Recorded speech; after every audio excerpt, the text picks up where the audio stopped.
This video will run through the processes of inpatient appointment management. Within this video, we will show you how to cancel a non-theatre or surgical procedure, how to reschedule a non-theatre or surgical procedure, how to reschedule a non-theatre or surgical procedure from the deferred list, as well as how to remove a patient from the waiting list. To begin this process, I'll start by showing you how to cancel or reschedule. So to begin this, I will need my appointment inquiry within Scheduling Appointment Book, and I will need to go into the Person tab.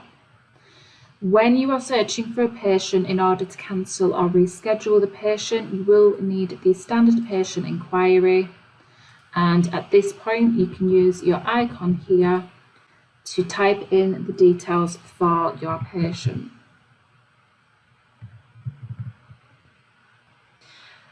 Making sure that you verify that you have found the correct patient, verifying the NHS number, the address, date of birth, pressing OK, and ensure that the start date is going to cover the parameters that you need, i.e. if this is an appointment in the future that you need to cancel, make sure that your start date covers that period. So currently we are on the 15th of October. This might be an appointment for tomorrow, so I might need to just change that to the 16th. Now when I press find, it has found the theatre procedure that I need to cancel for this patient. This process is the same whether you're doing a non-theatre or if you're doing a surgical procedure. If you need to cancel it, you would just right click onto it and come to cancel. When you are cancelling, it asks if you wish to print a letter, so you would put yes to this, but I'm going to put no for training purposes. And as soon as I press OK, if there is any mandatory fields you've forgotten about, it will prompt you. So it's asking if this patient initiated this cancellation. It does pre-populate yes, which means that for the cancellation reason, it will give me patient-specific reasons, whereas it could have been the hospital. So in that case, I would put no, and it will then pull up hospital reasons for cancellation. Just to note, make sure that you're never using administrative error for this process. I'm going to say it's the patient's reason for cancellation, so let's say it was a bereavement. RTT status, so the initial plan for this admission, this was planning to treat this patient. So we can say it was intended to be a 30. Now, when you are dropping down the RTT status, it does give you two codes, 34 and 35. So hospital decision not to treat or patient decline treatment. This can be misunderstood quite often. So what these two codes will do is it will completely stop the referral to treatment pathway. So it will actually stop the monitoring of this particular patient. These two should only be used if the patient is declining treatment or the hospital is declining treatment and we are discharging the patient back to the GP care. So we are not intending on seeing this patient again. We would then need to stop the clock. So we would use one of these two options. In this case, it is just a perspective that the patient is not able to attend for bereavement reasons, but they are wishing to still be seen. So we actually need to keep this clock ticking. So I'm going to put 20.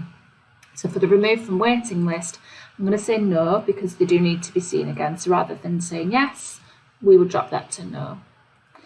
Again, coming back to the 34 and 35, if the patient was declining treatment, we would stop the RTT period, but for the remove from waiting list, we would put yes, and this will discharge the patient and remove them from the waiting list entry.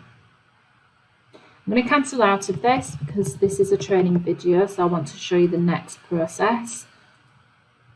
So alternatively, rather than cancelling, you may wish to reschedule. So instead, when we right click, we would come to the reschedule. It will ask you if you want to retain the encounter association that we currently have. So this would always be a yes. It will pop up with this little window here, so you can just verify that all of the information is correct, which it should be, and press OK. And it will take us straight into the diary. So all of the appointment tab is correct, work in progress is correct, so I'll just reschedule the appointment to whichever day the patient is able to come. Selecting the theatre, we would then schedule and we would confirm. As soon as we confirm, let's go ahead and do this.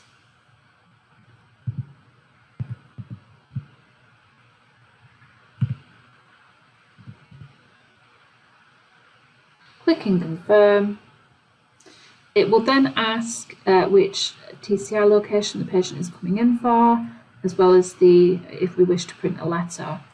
Now, in terms of the further information, it will ask for the reason for rescheduling, if it was the patient that initiated this, and the new TCI to come in date and time. So again, repeating if the patient is intending on coming in the evening beforehand. So I'm just going to cancel that because I actually don't want to reschedule this. I'm going to cancel that.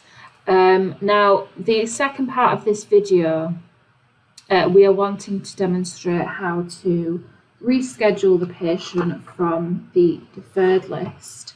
Now, the way the deferred list works is when an appointment is cancelled, which is what I'm going to do now. So I'm going to say the patient initiated this for bereavement reasons.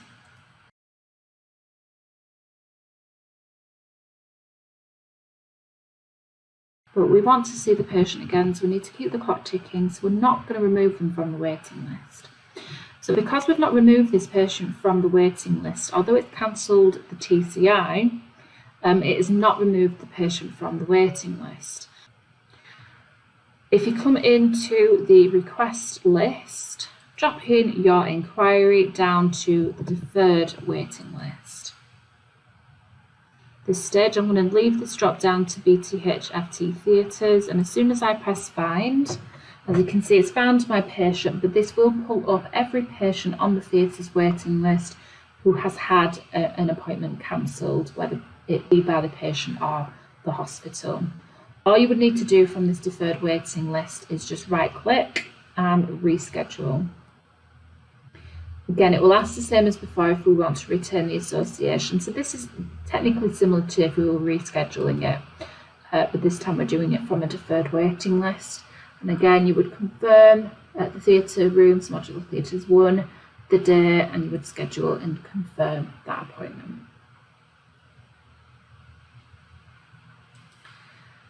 Now, the final step in this video is if we are wanting to remove the patient from the waiting list. So I already introduced you to the first way of doing this. If we've cancelled a TCI, and the patient is getting discharged, then we should remove them from the waiting list at that point by dropping it to no. Alternatively, the patient may already be on a waiting list. I'm going to come back to the full Add Set Theatres list. So at this stage, the clinician has requested the procedure. If the patient still required the procedure, we would go ahead with the first step, which is to add the encounter. But at this stage, if you notice, it could be a duplication. The clinician may have changed his mind and the procedure is no longer required. The first point is to just simply right-click onto the entry and cancel the request. And this would just cancel this patient's initial request for this procedure. It will ask for a reason, so if the patient initiated this or if the clinician initiated this. I'm going to say it was a hospital reason.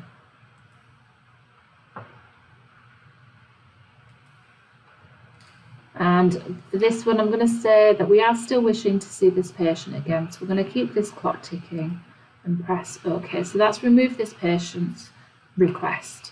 However, if they are already on a waiting list, so this would be the patient's already on a to be scheduled list. The second scenario here is if the patient already has an encounter, so they are already on a waiting list entry. So I'm on the to be scheduled list here, and this patient is on a day case waiting list. You would still follow the same process as if he was on the Add Set. So you would still right click and you would still go down to cancel request. I'm not going to send a letter to the patient for training purposes, and this will remove the waiting list as well. So this is the processes on how to cancel and reschedule a non-theatre and surgical procedure, how to reschedule from the deferred list, as well as how to remove a patient from the waiting list.